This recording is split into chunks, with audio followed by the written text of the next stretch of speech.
at the library of Sorbonne University, Abu Dhabi, and remotely. Welcome to Abu Dhabi. And we are here for the book launch of the book Documentation from Truth and Reconciliation Commissions, edited by Dr. Proscovia Svard and Dr. Bonny Ibhawoh. My name is Anna Wałek. I'm the head of the library here at the Sorbonne University, Abu Dhabi, and the president of the International Association of University Libraries. And I will have the pleasure to moderating this meeting today. First, I'm pleased to introduce the editors of the book that brought us here together. And let me introduce Dr. Proscovia Svard. Dr. Proscovia is an associate professor at the Department of History, Sorbonne University, Abu Dhabi. She was before associate professor at the Faculty of Science, Technology and Media at Mid-Sweden University. She teaches records management and archival science. She has a broad range of research interests: e-government development, public sector information, open data, AI, and automated decision-making, and its impact on public records. The role of archives in enhancing democratic institutions and truth commissions and their documentation processes. Welcome, Dr. Proscovia. And our second editor is Dr. Bonny Ibhawoh, is a professor of the Senate at the Senator William McMaster Chair in Global Human Rights at McMaster University, Canada. He's the Vice Provost of International Affairs at McMaster University. He currently serves as an independent expert of the United Nations Human Rights Council on the expert mechanism on the rights to development. He is the founding director of the McMaster Center for Human Rights and Restorative Justice. With over 30 years of experience as human rights educator, policy maker and practitioner, he has taught in universities in Africa, Europe, and United States and Canada. He coordinates the Confronting Atrocity Project, a transnational study of truth and reconciliation processes. He is also the project director of Participedia, a global research network on public participation and democratic innovation. Let's give a warm welcome to our editors.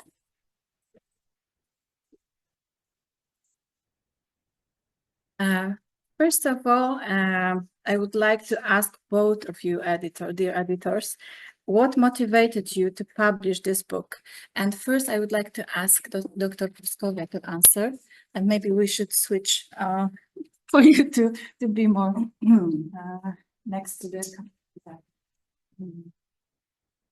microphone. Thank you so much, Dr. Anna Wałek. I would like to start by thanking my colleagues at McMaster University, especially Dr. Bonny Ibhawoh, with whom we collaborated and organized this conference, but also Dr. Malik Yilmaz, who has been extremely supportive during this process. We thank you for all you've done, but I would also like to thank Dr. Trudy Peterson for agreeing to be a commentator on this book. So what motivated me to undertake this book together with Professor Bonny Ibhawoh? It's because for a long time, actually, I've been crusading for bringing meaning to the documentation of TRCs.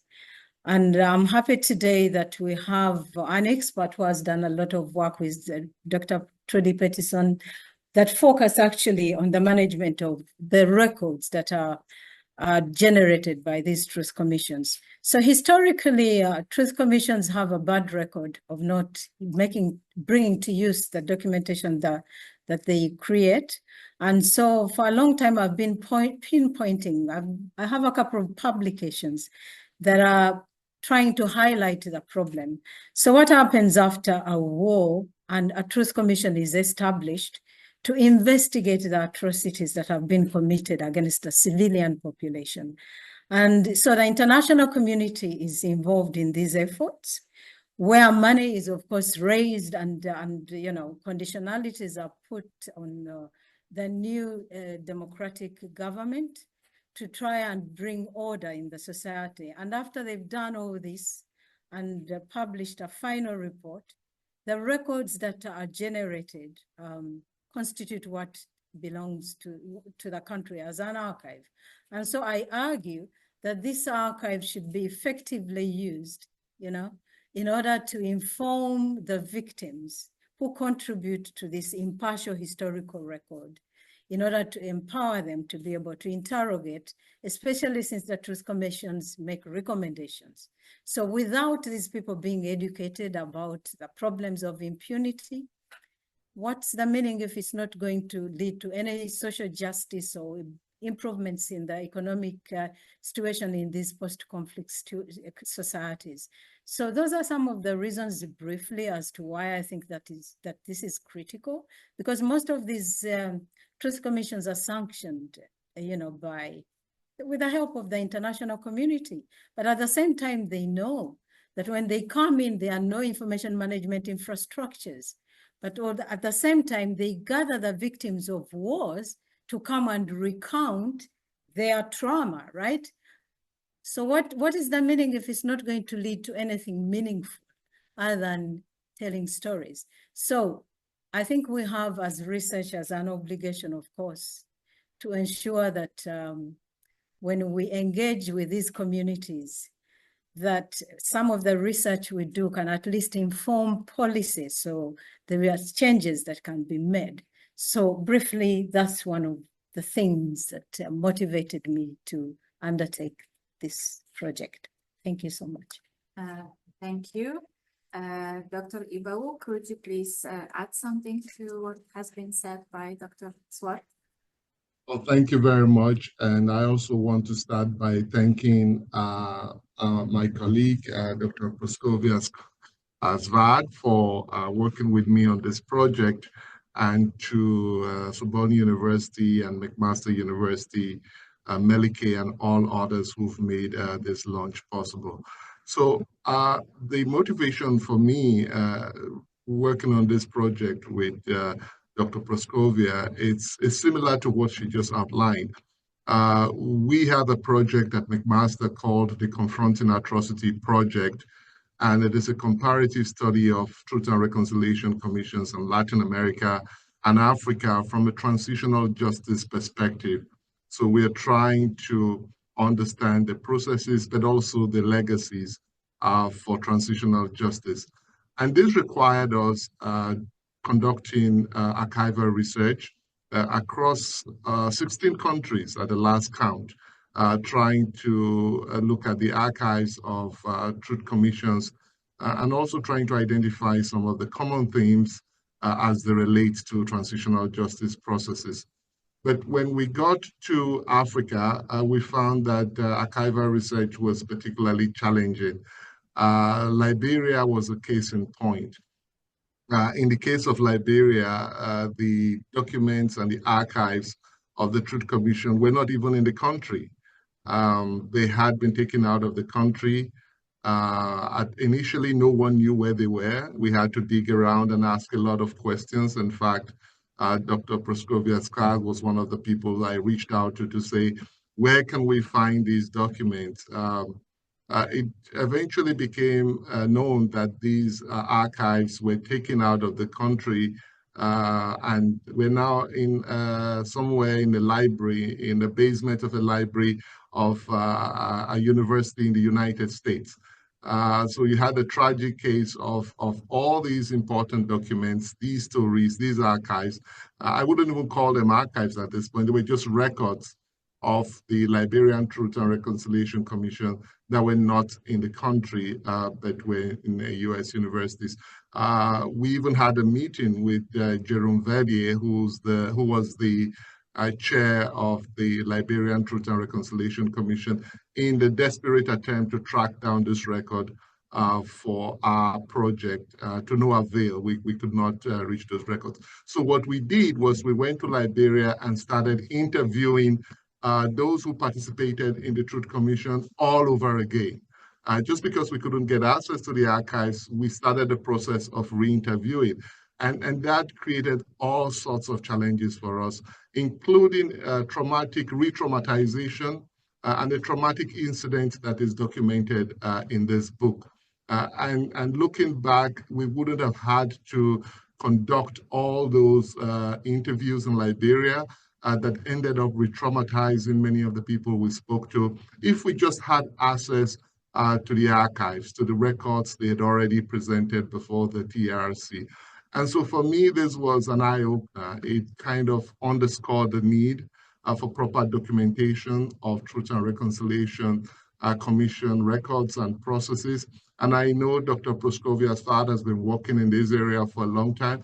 And so we got together and say, you know, why just complain about the problem? Why not actually do something about it?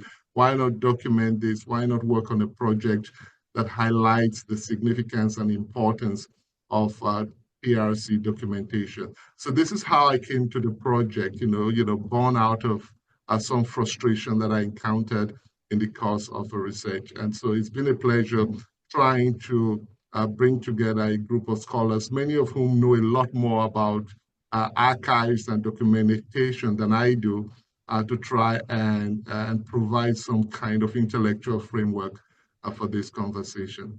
So I'll stop there. Thank you. Thank you. Thank you very much.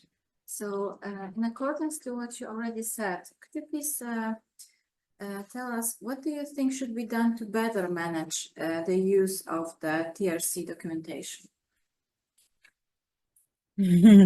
Thank you so much. I think that what usually is lacking is that after the TRCs have completed their work, and actually when we critique that TRCs, it's not like we do not applaud them for the work they do in the context in post-conflict societies. That's not the point. The point is that when the TRCs end, or even before commencement of the TRC work, that there should be a component that focuses on, information management. Maybe instead of just employing database managers, they should employ information professionals, archivists, records managers, and not communicators, media people only, in order to be able to manage this information effectively in such a manner that classified information can be separated from that information that can be made available. And so what we are advocating for is for respect for the victims of wars, in order to show them respect, manage this documentation in a meaningful way so that they can be used as an educative tool, so that it can inform policymakers in order to create better societies, usher in democratic values in societies. And so we argue for a focus on the role information plays in post-conflict reconstruction, because this has been disregarded. Like we shall hear from Dr. Trudy Peterson, who has enormous experience in this area. TRCs have a bad history when it comes to the management of their documentation, to the dissemination of their findings, and so on. There are objectives that are set before they are created, and these objectives cannot be met when people don't even know what the findings are, or they don't even have an information institution to go to, and so on and so forth. So I think that an information component should be included in when TRCs are being set up, so that all these things can be taken care of. Thank you. Thank you. I don't know whether Bonny has something to add to that. Yes, just to add, in our project, the Confronting Atrocity project is a global comparative project. We have noticed what we call the globalization of the Truth and Reconciliation model for addressing human rights violation. Truth commissions started in Latin America and has been most extensively used in Africa. But in the past few years, you've seen Truth Commission model travel from the global south to the global north. So Canada established the Truth and Reconciliation Commission. The Norwegian Truth and Reconciliation Commission just submitted its final report. The Australian state of Victoria has established one. The Council of Europe is now promoting TRCs as a model for addressing historical injustices in Europe. There is a bill in the United States for a United States Truth and Reconciliation Commission. So what we are seeing is a globalization of Truth and Reconciliation model, a way as a restorative justice model. And I think what this means is that we need to know more about these processes. Documentation and archives are important as this model becomes more and more widespread, as countries dealing not just with contemporary human rights violations, but also countries trying to come to terms with historical atrocities and injustices, as they begin to explore this model for addressing these wrongs, whether contemporary or historical. We need an archival base to be able to understand the potentials and limitations of these processes. And here again, we are confronted with the divide between the affluent north and the global south, where the resources are not available. So I give you an example. Canada, for instance, has a very well-resourced National Center for Truth and Reconciliation, very well resourced. In fact, I would consider it the quintessential archives, TRC archives. And that has been a very useful resource for those of us who are interested in transitional justice from a TRC perspective. But for many other countries that have also used this model, from Sierra Leone to Liberia, to Gambia, to Ghana, the resources do not exist for these kinds of archives. So what you have is a situation where, again, we are only drawing from the knowledge base produced in the West, and not so much from those that have been produced in the global South. And that is why I think that a focus on a kind of understanding the value of archives, particularly for international actors who support these sponsored Truth Commission processes in the global South, that they recognize that the goal of the archives is not just limited, that the purpose of the archives is not just limited to national reconstruction and peace building and human rights, addressing human rights violations, but these archives have global implications.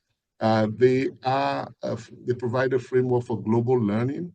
They provide a framework for transnational understandings of how Truth Commissions work as they spread around the world. So we need to develop models, intellectual models, practical frameworks, and this is where archivists come in. You are the experts.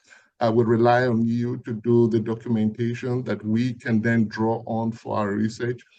We need to look for global best practices that allows us to draw on experiences from all parts of the world and not just some sections of the world.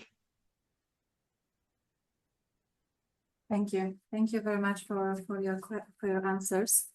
And now I would like to introduce the commentator of the book. A great and valuable contribution to the creation of the book was also made by its commentator, Dr. Trudy Peterson. Dr. Trudy Peterson is an archival consultant and certified archivist. She holds a PhD in history from the University of Iowa. She spent 24 years with the U.S. National Archives, including more than 2 years as acting archivist of the United States. She was the founding executive director of the Open Society Archives in Budapest, Hungary, and then the director of Archives and Records Management for the United Nations High Commissioner for Refugees. She is a past president of the International Conference of the Roundtable on Archives and the Society of American Archivists, and chaired the International Council of Archives Human Rights Working Group, and the Working Group on a Standard for Access to Archives. She consulted with the Truth Commissions in South Africa and Honduras, the Special Court for Sierra Leone, the Nuclear Claims Tribunal of the Republic of the Marshall Islands, and the Police Archives in Guatemala. Among her many publications are Final Acts as a guide to preserving the records of truth commissions and temporary courts, permanent records covering 5 temporary international criminal courts from December 2009 to April 2023. She wrote a monthly newsletter on archives and human rights. Welcome, Dr. Trudy Peterson. Thank you very much, and thank you for the invitation to be here with you. I'm recovering from a cold, so I'm much more a baritone today than I usually am, and I may have to stop and take a drink of water every now and then. Congratulations on the book. I know how hard it is to try to corral 12 people to all write an essay and get them in on time, make sure they all use semicolons in the same way, and get it through the printing process. So congratulations on that achievement. I'm very glad to have read it. And I am especially glad because I think it makes 2 important contributions. First, it is looking at truth commissions that are not often covered in the archival literature. The archival literature covers South Africa. The archival literature, to some extent, covers Guatemala and El Salvador. But we don't often see people covering Nigeria or Ivory Coast. And this book is filling a gap there that I think is very, very useful. The second thing I think is a contribution is it looks at the commissions from a bit of a new slant. The piece on South Africa, for example, doesn't really look at the records of the Truth Commission so much as it looks at how the media was creating a record of the Truth Commission from the broadcast that it created. And so it says to us, you can look at the records of the Truth Commission, but you also have to look at the penumbra of institutions around that Truth Commission to see what they were saying about it and how that has indeed influenced the public. Another one that I thought was very interesting for the slant was a piece on Brazil, because we usually think of Brazil as the Brazilian National Truth Commission, but it's a very complicated situation in which there were literally dozens of local truth commissions, and this chapter does a very good job of explaining the complications of the Brazilian situation, and I found it really very interesting. The book is divided into 3 sections: access to information and transitional justice, navigating archives and issues of access and ownership, and the third is memorialization and commemoration.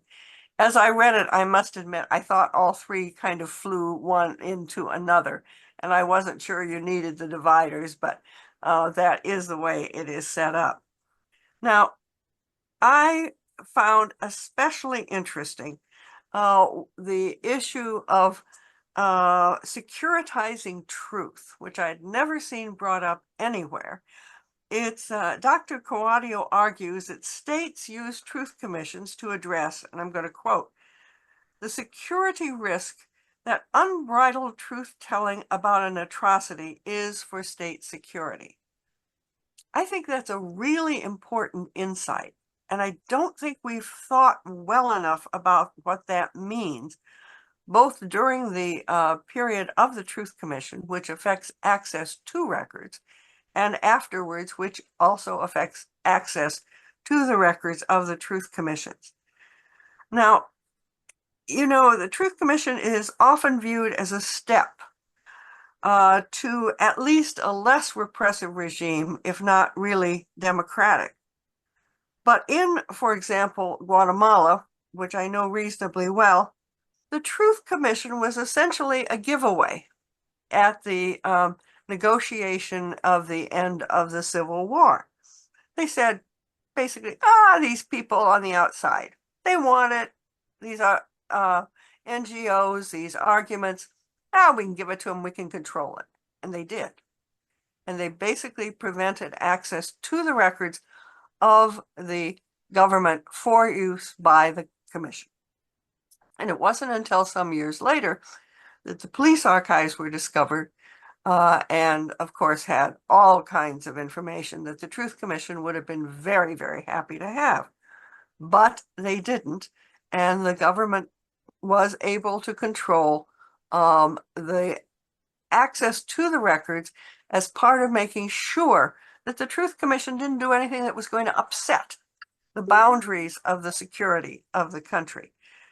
It is a cynical way to look at a Truth Commission, but I think in more than just Guatemala, we can see that parties are agreeing to have a Truth Commission, not for always the most high-minded reasons.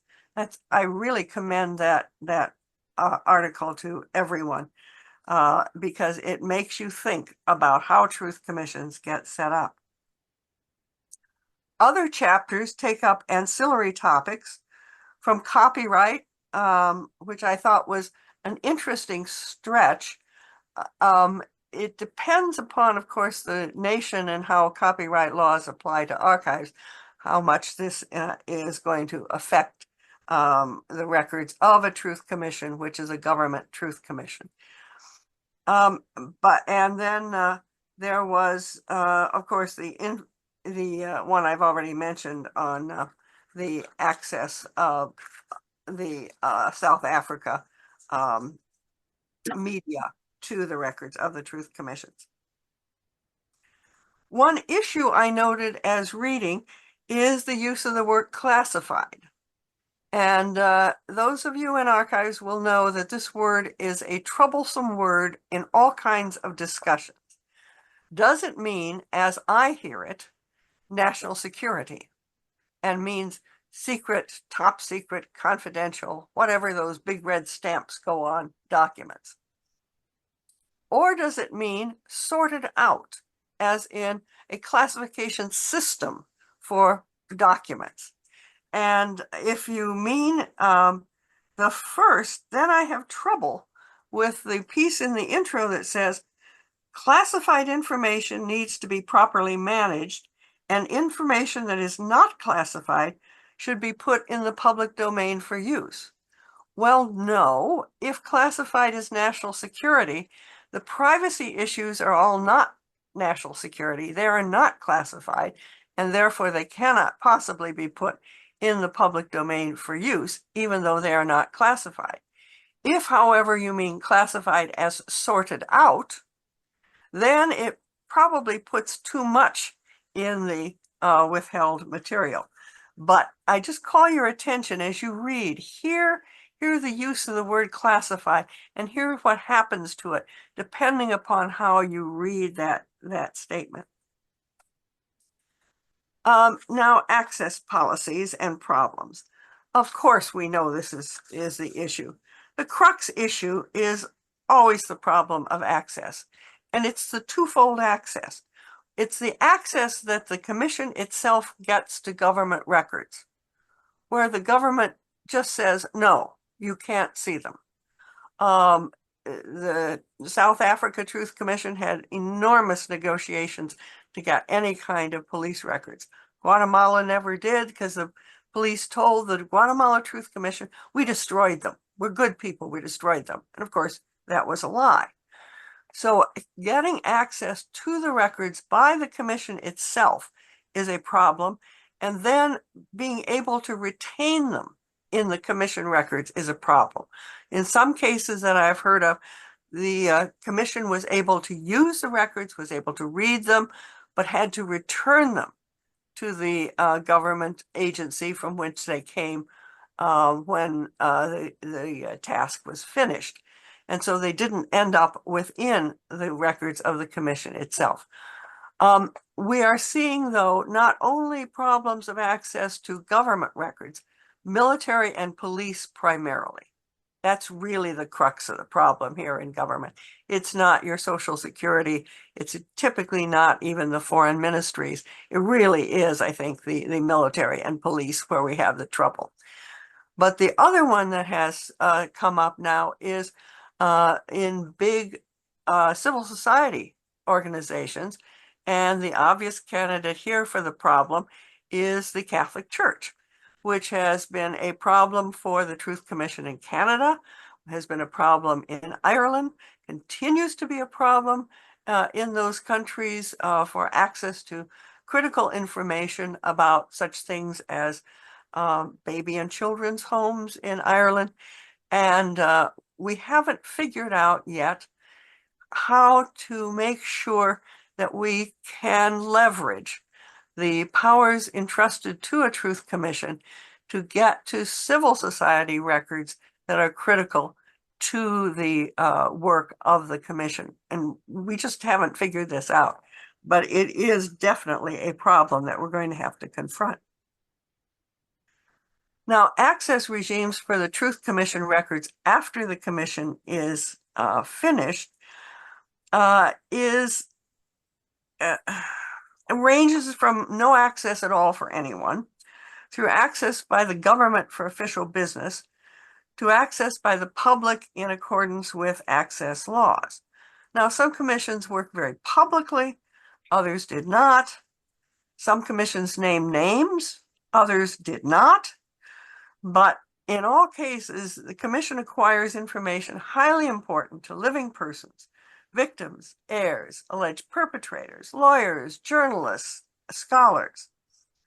Seems to me, having looked at a lot of these, that the best single predictor of how access will be handled seems to be how confident the public is, including the government officials, that the change to a more democratic government and away from the abuses that were documented by the commission is irreversible.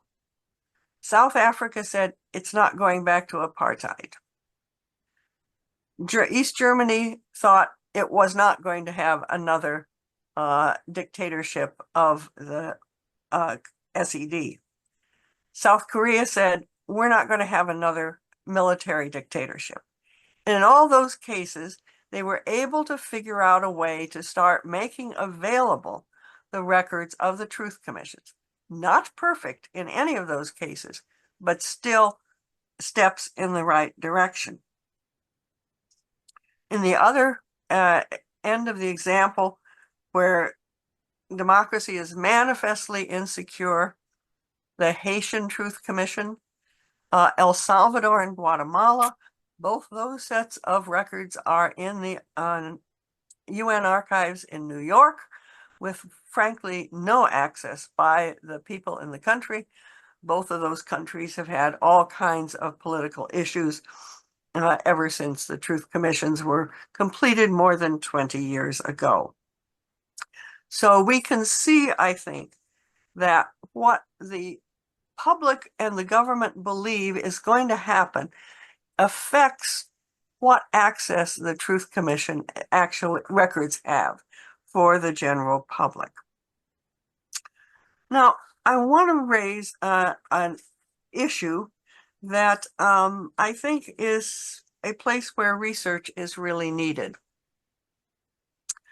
And that is, what happens when a Truth Commission and a court, which is trying the same cases, operate in the same country? And what impact does it have on each institution? I worked in Sierra Leone, and Sierra Leone had the Special Court for Sierra Leone, and it also had a Truth Commission operating at the same time. I talked to people in both those organizations. Some people would say, doesn't matter, do different things, not a problem, doesn't harm our fact-finding. Other people said, worst idea ever. People don't want to talk twice. They aren't going to talk to a Truth Commission if they think those records can be used in the courts. And we just haven't looked at this. Now, a couple of things to say here. First of all, when the International Criminal Court was set up 21 years ago, I really thought that at that point, maybe we wouldn't have as many Truth Commissions. I thought maybe we would have finally a court that would take on some of these burdens. I was clearly dead wrong.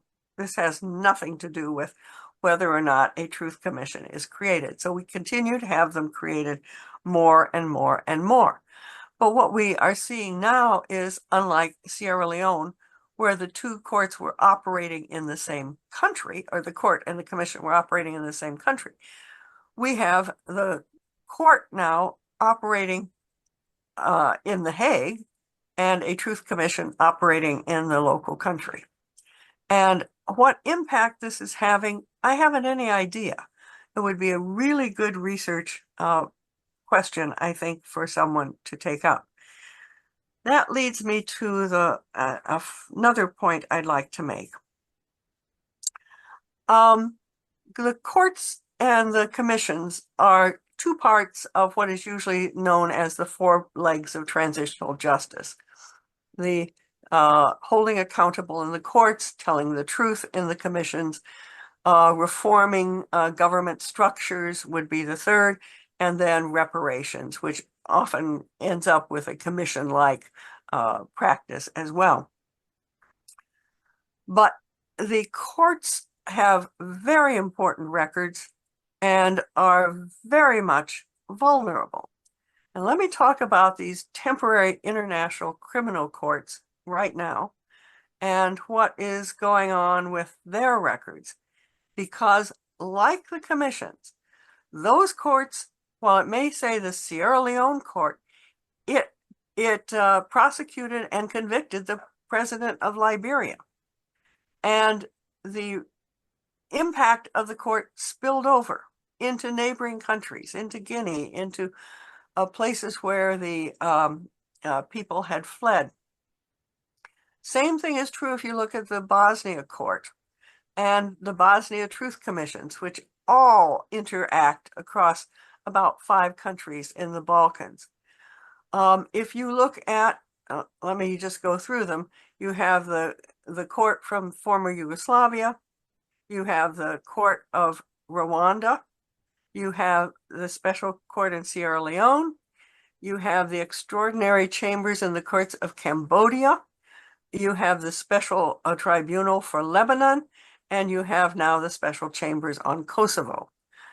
While some of those have the names of a single country, every one of them, I believe, works across national borders. There are other records that get pulled in, other topics that get pulled in from the impact of the crimes that are being charged in the court impact countries around them. And it is indeed a global phenomenon and a global problem. Now, why do I bring this up? Because the records of those temporary international criminal courts, 5 of the 6 of them, all except Kosovo, are right now either closed or in the process of closing down. And in none of those cases are the long-term preservation of the records secure.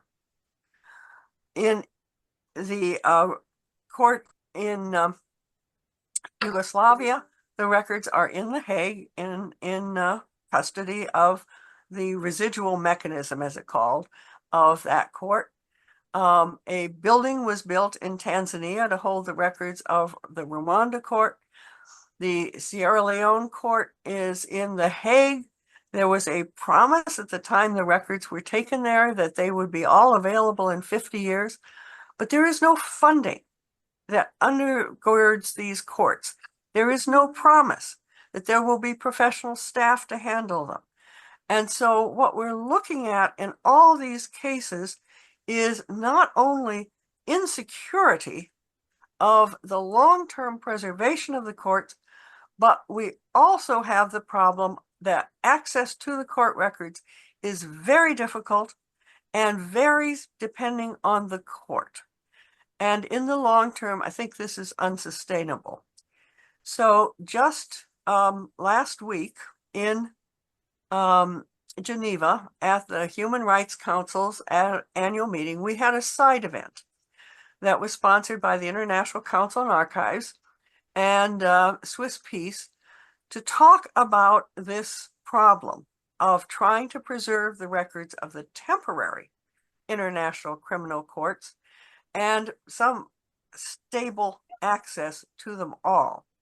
We are pushing for a working group to be created by the United Nations, which would come up with a concrete plan for how do we preserve these records that are so important to the history of the world, frankly, this global problem of how do you hold people accountable.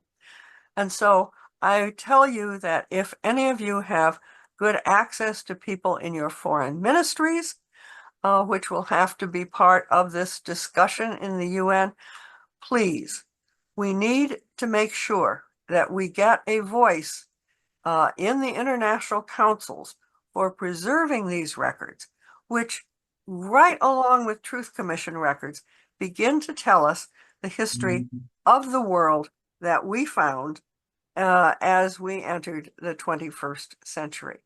So thanks again for inviting me to talk. Thanks again for writing all those pieces, and best wishes for future work. Thank you. Thank you so much. Thank you.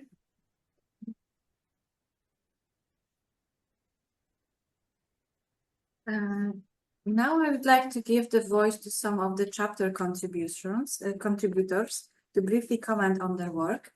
And Dr. Proscovia, could you please introduce our speakers? We have, Yes, we have Daniel Ospina-Celis. Daniel, are you there? Good. Nice Yes, to I'm see here. Welcome. Can you kindly speak to your chapter? Yes, of course. Thank you for having me. So I would just want to make a brief outline of my chapter. My chapter is number 1, and it's kind of a theory about the role of records and archives in transitional justice and in truth commissions, because as Dr. Bonny said, in many truth commissions, records are often neglected. And this usually happens because for lawyers that usually create a transitional justice system, the principle and the main mandate of a truth commission is creating a final report. And that's what we've all been taught. Creating the final report is what a truth commission should do. And yes, it should do it, but creating a final report is not the only mandate of a truth commission, and it shouldn't be, because truth is contested, and especially in societies that has had repressive pasts or civil wars or any kind of human rights violations, it is very difficult for a truth commission to create one single report that encompasses all different interpretations and possible pasts. As a result, creating not only a final report, but an archive, a human rights archive that is understood, that has a role in transition, it is important.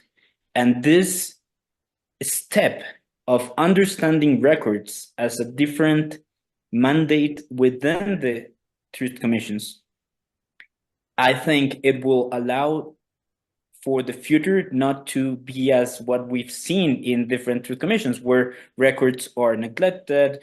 In Liberia, for instance, the archives were not even there. I mean, it needs to be understood that records are not only the sources that are used to create a final report, but the records and archives are an important part of creating the truth, because they contain the different truths from victims, for perpetrators, from families, whatever.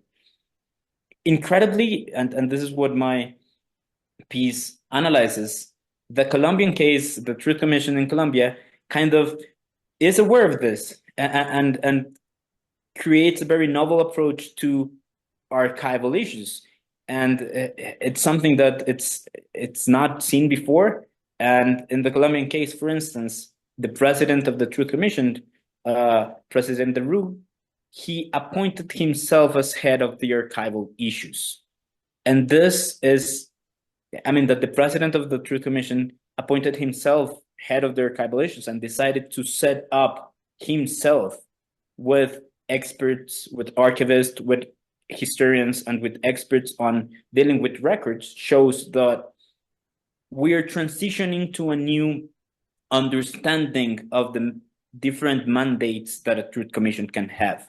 It is not longer just creating the final report, but it's also about holding and creating a human rights archive that can serve a lot of different functions and that will in the future create a sense of reconciliation.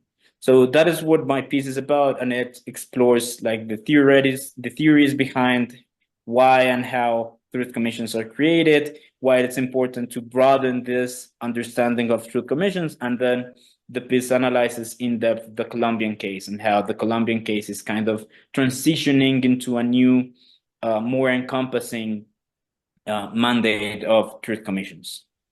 Thank you. Thank you very much. And yes, we have another author of the chapter here with us, Dr. Tunde Ibhawoh. Could you please give us your input? Okay, thank you. I want to start by congratulating Proscovia and Bonny again. I want to congratulate everyone that has been part of this project. The title of my chapter is on Truth Commissions, Virtual Memory, and Governance Failure in Nigeria. I was able to establish that the challenge of Truth Commission in Nigeria is not only of access and record, maybe documentation and archives, but it is historical and contemporary as well. There is this high negligence, there is impunity by state actors. And I can also say that politics and government in Nigeria is huge. Nigeria became a republic again in the Fourth Republic in 1999. And I want to quote Reverend Father Martin Kuka. It is in the chapter. He says, violators were never brought to trial, that no one took responsibility for the institutionalization of impunity, that none were named and shamed for crimes against the state, violations of the Constitution, assault on the citizens. All have meant that yesterday's valiants have now recycled themselves or their proxies as today's public officers. There is this neglect of the rule of law. There's a lack of transparency and accountability. I don't want to go repetitive about this. So the background to creating Truth Commission in Nigeria in 1999 by the government of Olusegun Obasanjo was actually, Nigerians thought it was going to be a watershed. The Truth and Commission came and it was to revive the hope of democracy. It was to revive the hope of people in government. The essence and the purpose of any government is, first of all, to create or to protect lives and property. Prior to 1999 in Nigeria, there were these security issues, there were these challenges, there were violations of human rights. And so many people were calling for justice here and there. So it was expected that the Human Rights Commission would come and do something about it. It was expected that they will come, they will reconcile, they will heal and all that. Specifically, they have terms of reference. Let me quickly mention that. They were to establish the causes, nature, and the extent of human rights violation, in particular, the assassination and attempted killings. They are to identify perpetrators, individuals or institutions. They are to determine the role of the state in the violations. And also to recommend means to pursue justice, and prevent future abuses. So the period the commission was to look at was from 1966 to 1999. It has a gap of about 33 years. That was the time for the commission to sit, And over the period that the commission sat, they received more than 10,000 petitions. And since the commission was established in 1999, they were only able to have a report, although not submitted, classified. Maybe I'll go into that if time permits, in 2022, or in 2002, about 3 years after. So in putting the chapter into context, Ferrante, we used conflict theory, and to say that to justify the contestation for power, to be able to control scarce resources. And we say that this contestation led to violence, led to crisis, led to intimidation, led to maiming and killing. We divided it into direct implications and indirect implications. And in that chapter, we were able to establish that it did no one any good. So the Nigerian institution, or the Nigerian situation, explains that the fallout of this interaction is both political and resources, and the manifestation played out through religion and ethnicity. Very quickly now, I just move to the outcome of the time of the Truth Commission. It is appalling that some of the accused refuse to show up at the sittings of the commission. They explored the legal loopholes in setting up the commission to stall whatever comments or whatever report the commission will come out from. Unfortunately, or incidentally, the Supreme Court pronounced that the power to establish investigative commissions rested with the state authorities and not federal government. Nigeria runs a federal system of government where we have the central and we have the state, so we have the subnational government. So the Supreme Court hinged on that gap to say that only the states had the power to establish an investigative commission. So subsequently, the Human Rights Violation Commission could not even submit an official report. You can imagine if more than 10,000 petitions were submitted, people were agitated. The nation, everybody was waiting for this, but unfortunately, it did not happen. So my findings, conclusion, and recommendation is that apart from the loss of memory and institutional facts, owing to the fact that the gap or the period with which the commission was to look at was too much, 33 years. The duration is so ambiguous. And investigating such naturally would be cumbersome. Consequently, and with the legal challenges, the reports were never published and the recommendations were never implemented. Of course, there wouldn't have been any recommendation since the reports were not published. So the study found that truth commissions in Nigeria were mostly established for optics. The political class have not displayed the will to ensure that justice is done. They have not shown enough capacity to bring about human rights sustainability. So there is this violation and continued violation. We also established that there is this conspiracy of the ruling elites, and this has led to the conspiracy of the courts also. Trudy was talking the other time, she was recommending something, I think I wrote it down, and she was talking about what happens when truth commissions and courts were looking at the same case at the same time. But in that case of Nigeria, the court almost allowed the Truth Commission to finish its sitting, for it's ruled that it has no constitutional right to sit. So maybe those are two sides I will want to work on and I will want to look into. The study finally recommends that there needs to be a change of attitude from the political elites, so that the purpose for which government is established, which is first and foremost to secure lives and property, will be established. And citizens also will have trust in the government. So this memory is perverse. There is vitriol memory. People are angry, people are bitter. Government is not assisting them. Truth Commission is not really there. Because after this Okuta Panel Commission that was set up in 1999, subnational governments also have had truth commissions for one crisis or the other, involving religious groups, involving economic groups and all that. But it has turned out to be an exercise in futility. So that is the summary of what my chapter in the book, Documentation from Truth and Reconciliation Commission, is all about. Thank you very much. Thank you. Thank you very much. And thank you for all your presentations. And let's give a round of applause to all our speakers. Now, maybe let us have a 5 minutes break, technical break, so we can grab a coffee or a glass of water, and we can rearrange this space for a Q&A session. Okay, so please stay with us, our guests online, And we will be back in around 5 up to 10 minutes. Okay, welcome back.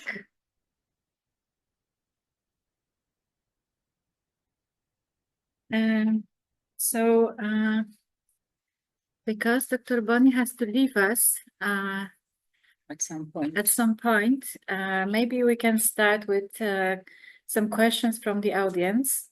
Maybe I will give the voice to our guests online first. If you have any questions, you may unmute yourself and ask the question. But please be brief.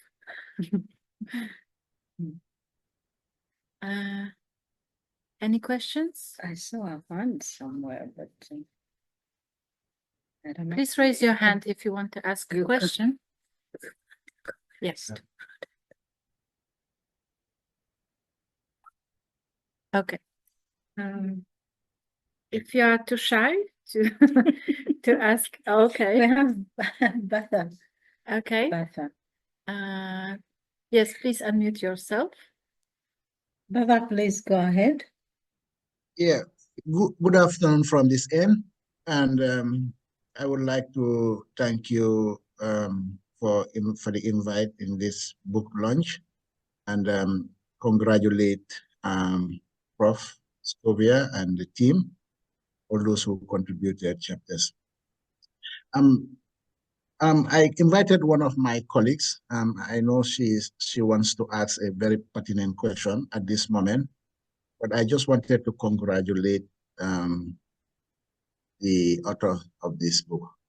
My colleague was thinking about the classification. She wants clarity on the classification of these documents, the TRCs documents, as mentioned by Dr. Trudy, is it?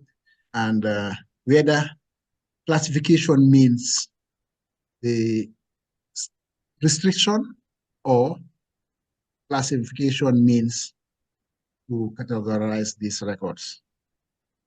And this was what during the break, this was what we briefly discussed with my colleague here. Because she's representing our institution in the post-TRC, Gambia post-TRC committee to manage these archives. If maybe my should answer the question. Mm-hmm. Yeah, okay. So Trudy, Dr. Trudy, could you please answer the question? Well, it's difficult to answer generally. You really have to look at each country and how they're using the word classified. In my country, it almost always means national security, restricted information. But in other countries, it simply means to sort out and categorize various kinds of records. So it depends on the way the word is used in your country, how you're going to see it reflected in the decisions of access for the TRC. Does that help?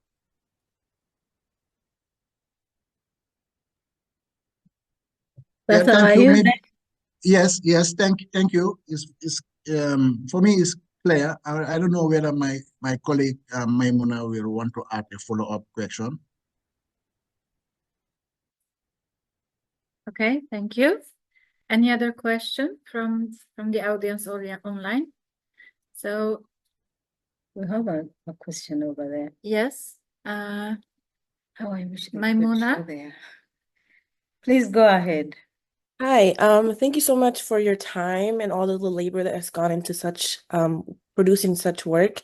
I'm interested in transitional justice and how nations kind of reconcile with and move forward after like mass human rights violations.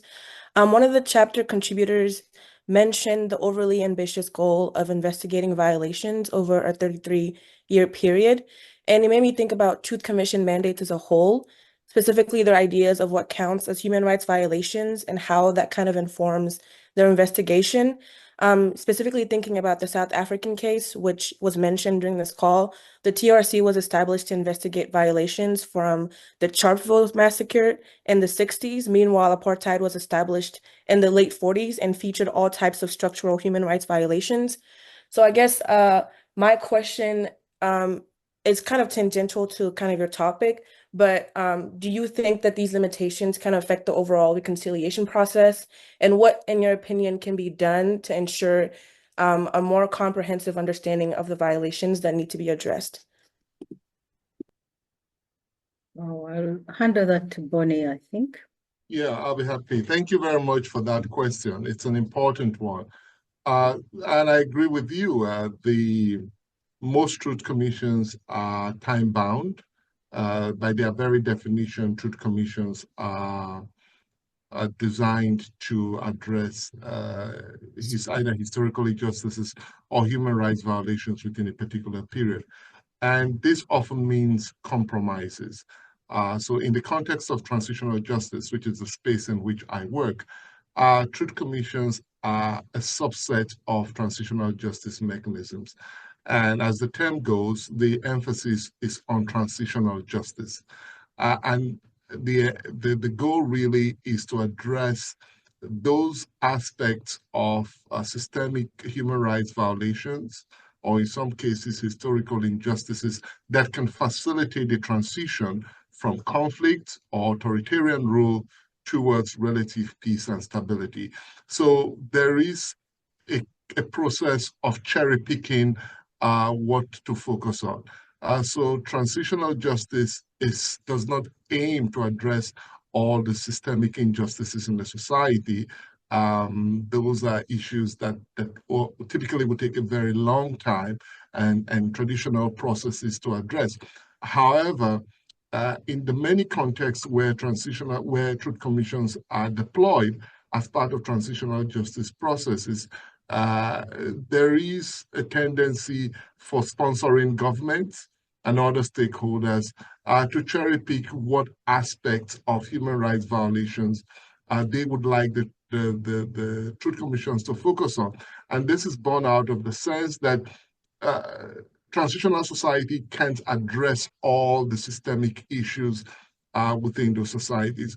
Rather, the focus should be on those specific aspects of conflict, of abuse, that can help that society transition. So in the case of South Africa, for instance, I know there was a lot of debate as to whether the time frame was too limiting. But I think one of the justifications then, and not everyone agreed with it, was that the Truth and Reconciliation Commission couldn't address all these issues.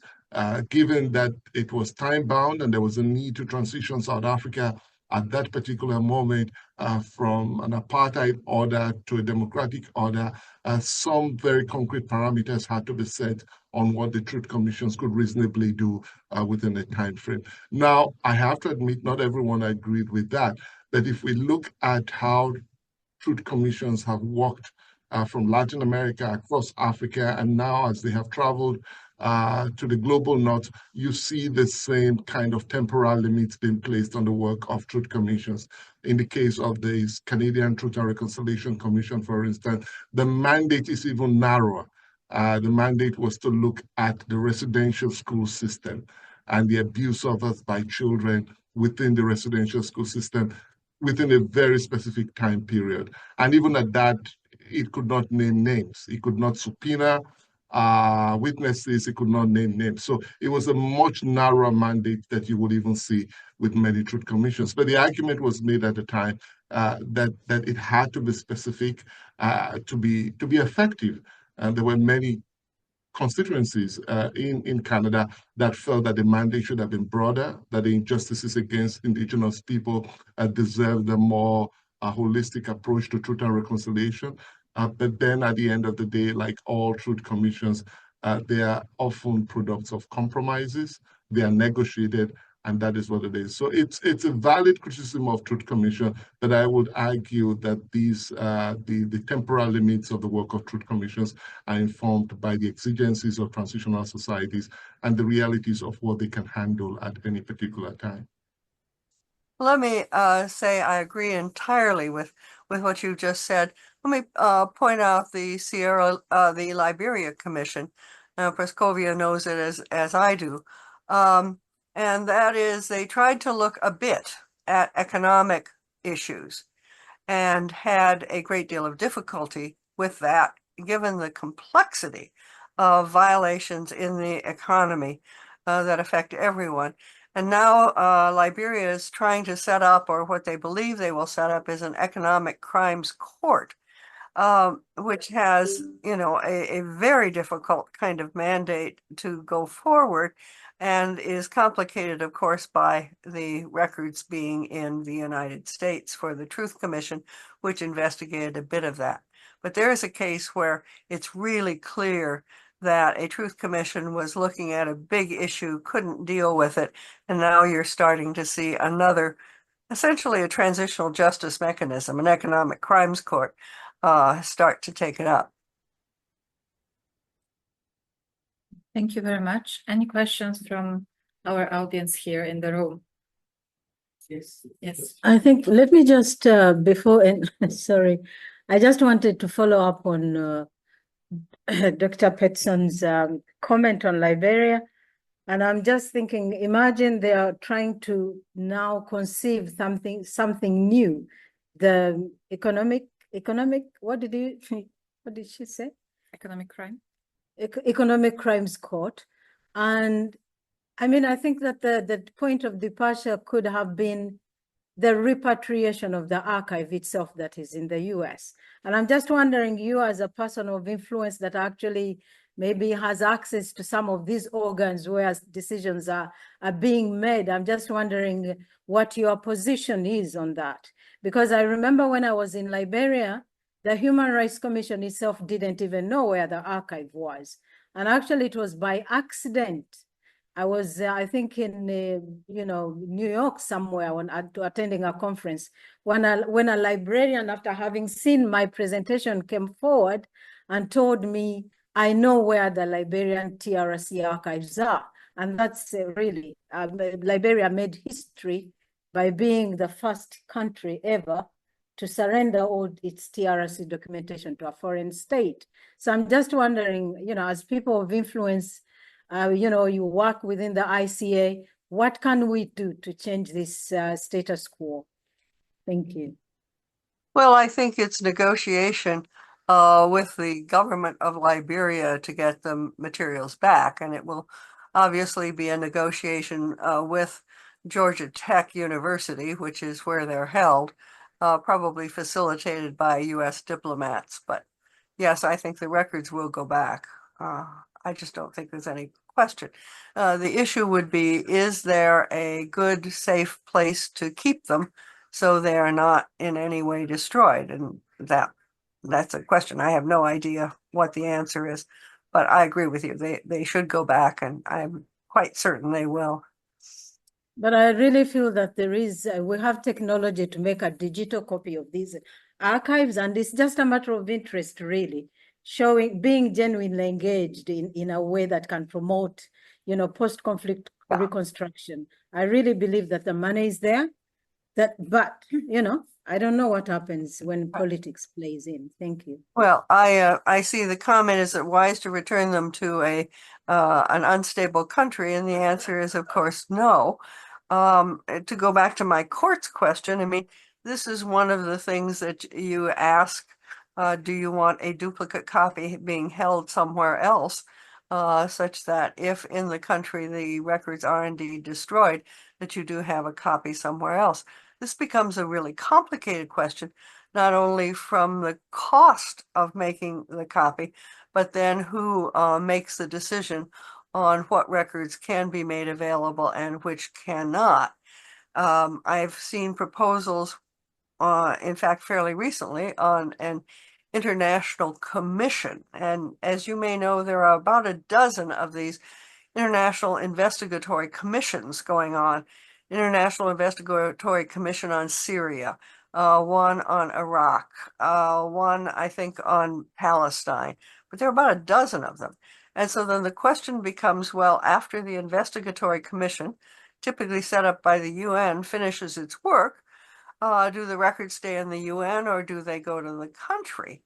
And if they go to the country, are Iraq and Syria and the other countries stable enough that those records will be able to be used not only for prosecution, but for other kinds of investigation and access by scholars, by people seeking to learn what happened to the disappeared and so on.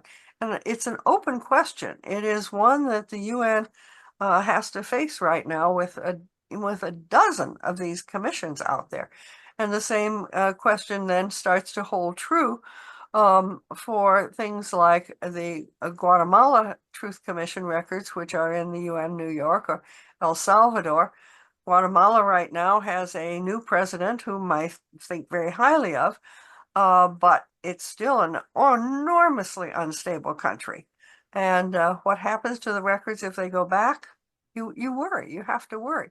And so you say, well, let's make a copy, let's hold a copy at the UN New York and send the records back. Fine and dandy, who's going to pay for it? And what are going to be the criteria then for who decides what's open and what's not? So it's a really, really large international problem at the moment, and I don't see the solution coming anytime really soon. I think I've just muddied the waters rather than clarified them, but there we are. Thank you so much, Trudy, for your response. Thank you. Thank you very much. Could you please come closer with your questions so the people online can hear? I'm sorry for that, but unfortunately we have the issue with the microphone.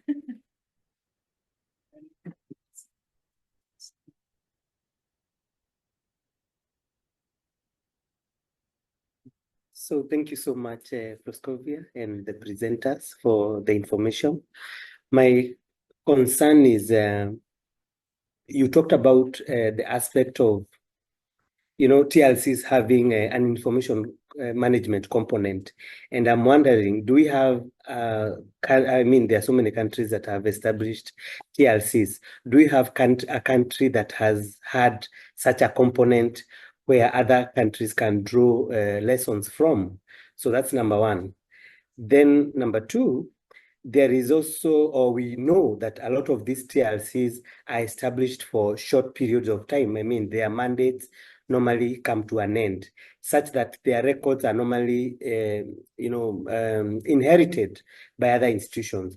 How then is that dealt with in terms of ensuring that these records are managed and preserved, in the right manner? Thank you so much. Thank you.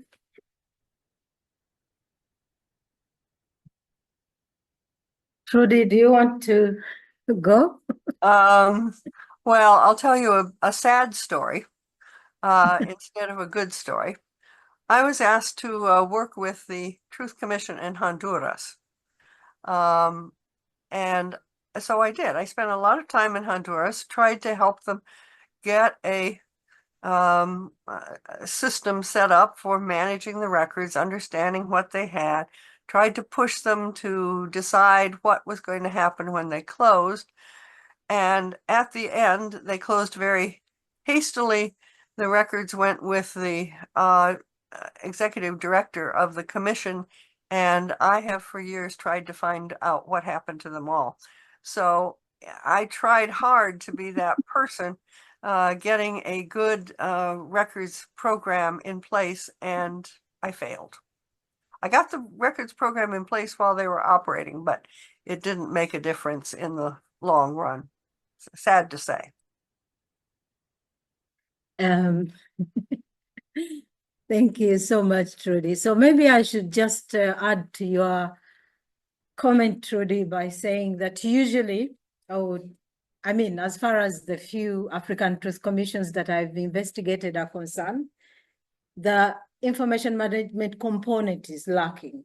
So people get to think about the archiving of the documentation at the end of the process when everyone is busy rounding up. And that puts the entire documentation really in a very problematic situation. And when that happened in Liberia, then the chairman of the TRC made a decision to exile the archives because of the contestations after the final report had come out. He was afraid that it could be destroyed. But like I was saying to Trudy. I really believe that in this day and age, with all the technology, that digitization could be used in order to get away from this excuse of the copy has to be safe and what have you. They can create a surrogate of this documentation and send a copy to where it's needed, you know, because it doesn't make sense really if a truth commission takes place and then the people who are documented in it do not even have access. So what is it doing in Liberia? After all these victims have recounted their trauma and they've created the so-called impartial record, you know, the report, which is put there. But there are lots of compound documents in terms of, you know, recordings, testimonies from, you know, both the perpetrators, but also the victims. So there is a lot of documentation that is accumulated, and for it to just be locked away instead of serving its purpose, it's very problematic. So that's why, of course, when we are as researchers go to these places, people think like they've been just cheated, you know, because it doesn't. Yeah, sorry if I could just add to that. Apart from the point that Proscovia is making about digitization, the fact that the archives are not even accessible to researchers who want to use them now. They don't have to be in Liberia to be used. So they're locked away somewhere in the basement or on a used part of the library. That's an ultimate disservice to the people of Liberia. Because right now, as I said, the Truth Commission paradigm and model is becoming globalized. And countries that are thinking of adopting this model are looking for best practices, what worked and did not work. And Liberia is not part of that conversation because we cannot gain access to the archives. So we just released a book called Truth Commissions and State Building, trying to think about how truth commissions can be mechanism for state building. Liberia is not part of that story, yet Liberia provides very important lessons for the world as to how this process works. So it's more than just that. In fact, I have thought about this as a human rights issue, a cultural rights question, that the records of a society that can be part of a global conversation are just, you know, not available for these kinds of conversation. And there are also epistemological concerns because it means that the people and voices and experiences of the people of Liberia are reaching out of a global story being told about the emergence of a new paradigm of international justice. Well, the agreement, as Proscovia notes in her article, between the Truth Commission and Georgia Tech expired in 2010. And so, you know, they need to renegotiate it at minimum. And exactly how that would get done, I don't know. But again, I assume that it would take the government of Liberia. Can I go to, I see that there's a question, it looks like in the chat, on copyright. And the issue is something about government copyright. I do not pretend to be a copyright expert. I would just tell you that, for example, in the United States, the law is that the government cannot copyright its records. And so the records of a Truth Commission in the United States, if it was a federal Truth Commission, wouldn't have copyright. Whereas you have Crown copyright in the UK and in a lot of the former UK colonies. And in those cases, yes, then the government would have copyright in the Truth Commission records. So it really depends upon the framework of law in the country, what the Truth Commission and copyright are going to encounter. Thank you. I think we had a hand up somewhere. Thank you so much, Trudy. We had yeah, actually it was my yes, thank you so much. You're welcome to thank you guys, and congratulations for this significant contribution to the literature on truth and reconciliation commissions globally. My question, which Trudy touched upon, was on copyright. Like this is a legal issue that is often overlooked, but which usually comes to catch up with us later on. Like when the Truth Commission is done, who owns the copyright? Because usually these records, even when they are deposited to the National Archives, does the National Archives own the copyright? Like in some instances, the National Archives will own the copyright, but in other instances, it will not.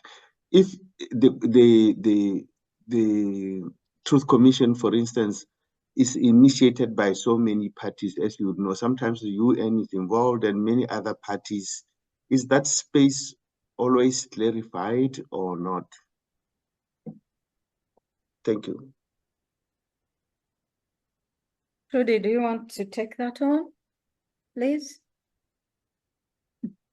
You wrote the final words. Pardon me. Not really. Again, it depends so much on national rules. I don't quite know how to answer that. You know, the theory would be that if you have voluntarily submitted material to a government in return for benefits, whether specified or generic, and I don't mean payment, I mean, you know, good government, that sort of thing, that you do not any longer have the copyright in the document you submit to the government. If that's true, and we all know that these truth commissions we're talking about are government records, then you would not have the issue. If, however, the government doesn't take that approach, then, you know, any possible combination of these problems can occur. So it's really a almost a nation by nation look that you would have to do.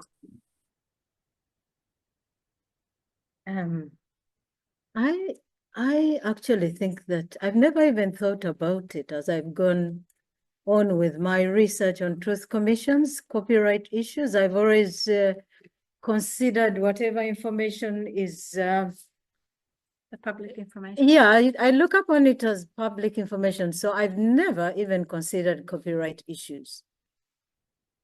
On the contrary, I've thought about issues of ownership, because if we look at the Liberian case, and now other people are dictating that, you know, it's not safe where it should be, and that's fine, but make a digital copy of it and send it back so that the Liberians can at least have some meaningful process, you know. So the argument for the money, the funding not being there is a bit problematic, I think, because of course there are other processes that consume a lot of funds when truth commissions are operating. And all we are asking for from the information science community, or, you know, the community of information professionals, is that really from the beginning conceive the non-information management infrastructure that will have the systems in place to effectively manage these records, so that the end result is simpler to manage,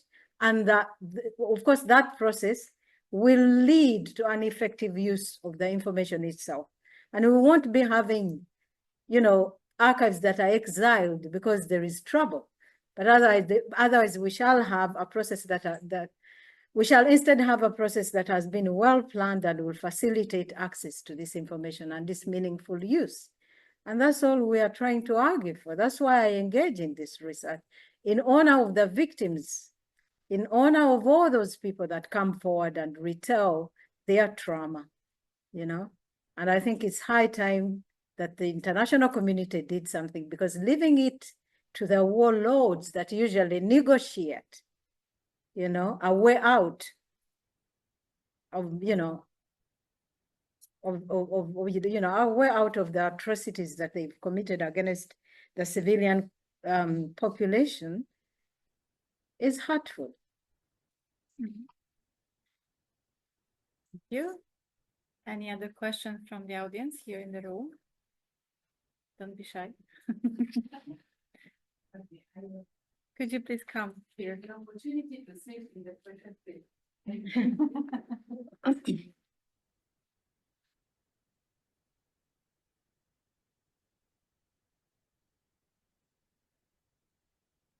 Yeah, thank you for the opportunity to be in this precious city, and congratulations, Proscovia. Mine is a basic question on behalf of the victims whom you repeatedly make reference to. A book has been published, but for most of the time, these victims are, you know, civilians and people who aren't able to even read and write. So do you have any action plan to really get them to benefit from this effort?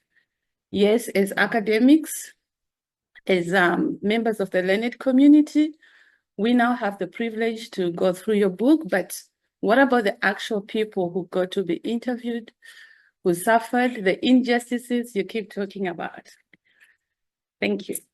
Yeah. That was actually a brilliant question. I think that all researchers actually are encouraged to popularize their findings. And as you know, it's usually time constraints. But otherwise, it's a brilliant idea, of course. If you are, I've traveled to these countries, I've documented people, I've disturbed them. They've shared with me their knowledge, and then I've left. And instead, I'm here celebrating, you know. So I know I do feel it, but how I wish I could have the time to engage in a popular version of this book. How I wish. And I'm still engaging. You know, I've been working on truth commissions for a long time. And sometimes as a researcher, you tire and you get frustrated. But because each time, whoever will read my chapter and read the gruesome descriptions of what actually happened, because I captured some of them, then you will understand that this is what is keeping me going, because I sincerely believe that someone has to lend those very people you've made reference to a voice. And this is my contribution, because you see people like Trudy that are highly placed within the ICA. She's working for the Human Rights Commission, Human Rights section of the International Council on Archives, but she's also facing complications, even where she has, you know, dedicated herself to create record-keeping systems. So this, I mean, we can inform you. And I like this project because it has been interdisciplinary. What we are trying to say is that these issues are not just a matter of information management, but rather we need collaboration in order for people to understand that everything that rotates around or sort of is about transitional justice is also held together by information. Because without authentic information, the processes will be very difficult, you know? So we just want to create this awareness that information management is a very important component of peace building efforts. We want to see a difference, a change in the status quo, especially in those parts of the world where the international community goes in and already knows there are no infrastructures. Everything has been destroyed by a war.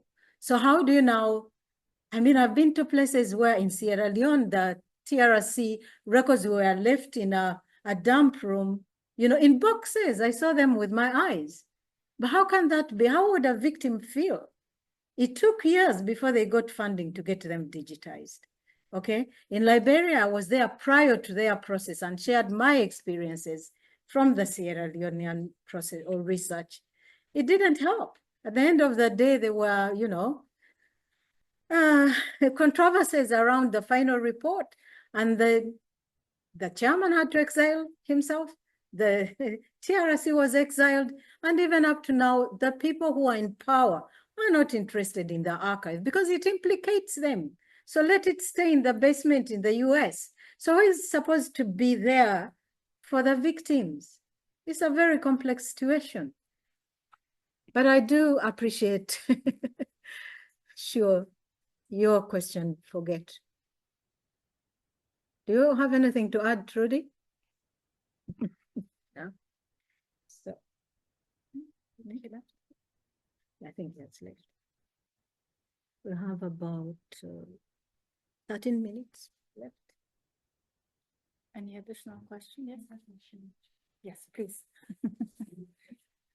Okay, thank you. Thank you all so much, all the authors who are here, Proscovia, for this fantastic work. We feel like reading the book, so you did a very good job today, I think. So my question is relates also to the victims, I guess. My question is, are there any standards in truth commissions to safeguard the rights of the victims? I'm not studying about classified information, but for example, if there is information the victims don't want to be released for some reason, are there any ways to protecting them from having that information safeguarded in a way? So I don't know if this is something that you came across in your book, or it's something that is dealt with in those truth commissions. But yeah, that's... Yes, indeed. If I may respond from my experiences in these two West African countries, Sierra Leone and Liberia, yes, there are cases where, for example, women were raped, and when they are given space to recount their trauma, they of course promised privacy. Yeah, that their rights, their information will be respected. Yeah. Yes, so that's part of the classified information that shouldn't be put in the public domain, because there was a promise. So they usually categorize information, right? Right. And so certain information is classified and has to be kept safe. Okay. For the respect of the victim. So this is one example where classified information is not national security. Yes, as I think Trudy was saying before. Yeah. Okay, interesting. Thank you so much. Thank you all again. I'll go back. Let me add to that. There is a quite new, I'm looking at my copy, so I know it's from 2022, Global Code of Conduct for Gathering and Using Information about Systematic and Conflict-Related Sexual Violence. It's typically now called the Murad Code. And it is a voluntary code, but it contains some really good, serious information that should be taken into account anytime a truth commission or other investigative body is trying to make contact with victims of sexual violence. And so I think this is an important step forward. As I said, it is voluntary. It is created by a body of human rights investigators and so forth, but they thought very seriously about this. Thank you so much, Trudy. Thank you.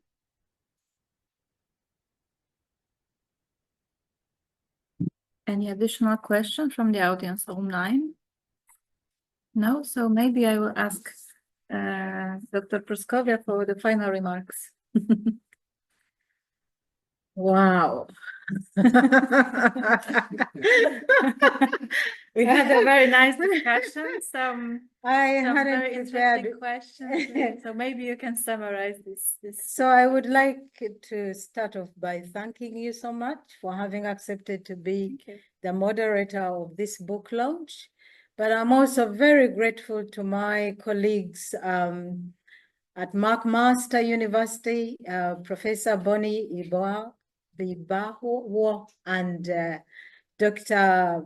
Melky Yilmaz.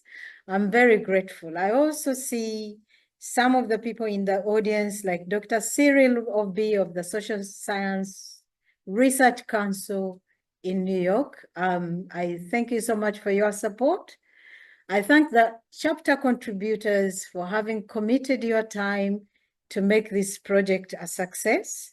And I'm really grateful to the fact that usually disciplines are very territorial in a way, people can easily shrug off archives or records management. It doesn't usually make sense in most contexts.